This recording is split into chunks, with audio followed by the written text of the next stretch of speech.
with an unruly child who needed punishment. Ian walked around the house with the smugness of a king who won a war he didn't even fight. Days passed, then weeks. The school sent reminders about assignments and attendance, but my parents brushed them aside as if my education were a toy they could store away and return whenever they pleased. But something unexpected happened. The more they tried to break my spirit, the more it hardened. I started reading textbooks at night when everyone slept. I quietly borrowed notes from a friend who lived 2 streets away. I asked teachers for materials via my friend's email account. I wasn't going to let their emotional blackmail ruin everything I'd worked for. My parents thought isolation would humble me. Instead, it lit a fire under me. One evening, I overheard them talking in the living room. My mother said, "She'll apologize soon. She needs school." My father replied, "Let her suffer a little. She'll learn her place." My place in this family, according to them, was beneath their golden sun, forever apologizing, forever smaller, forever grateful for crumbs of respect. That night something in me snapped, not with anger, but with clarity. I saw the truth of my family without the rose-colored lenses I'd worn my whole life. They didn't want a child, they wanted a puppet. They didn't want fairness, they wanted obedience. They didn't want me educated, they wanted me controlled. And once I understood that, something shifted inside me. I stopped waiting for them to come to their senses.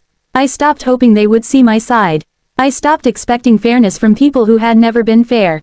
I began preparing, not for an apology, but for an escape. Every night I studied quietly, catching up on everything I'd missed. I gathered documents they assumed I was too obedient to ever touch.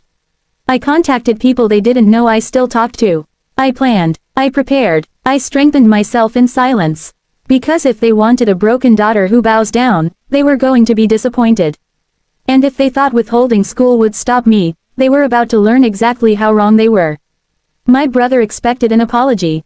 Instead, I gave him consequences he never saw coming. The funny thing is, he truly believed I would break. In his mind, I was the quiet one, the obedient one, the sister who always stepped aside so he could shine. He never imagined I had the spine to stand against him, especially not when our parents were so firmly on his side. But he underestimated how much a person can grow when their back is pushed against a wall.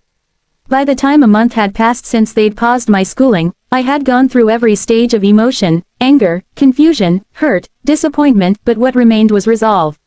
Quiet, cold resolve. I didn't raise my voice. I didn't fight with them. I didn't break down like they expected. I simply stopped playing their game. Ian kept circling around me like a king waiting for someone to kneel. He would smirk each morning when I wasn't leaving for school. He'd drop sarcastic comments like, "Still not ready to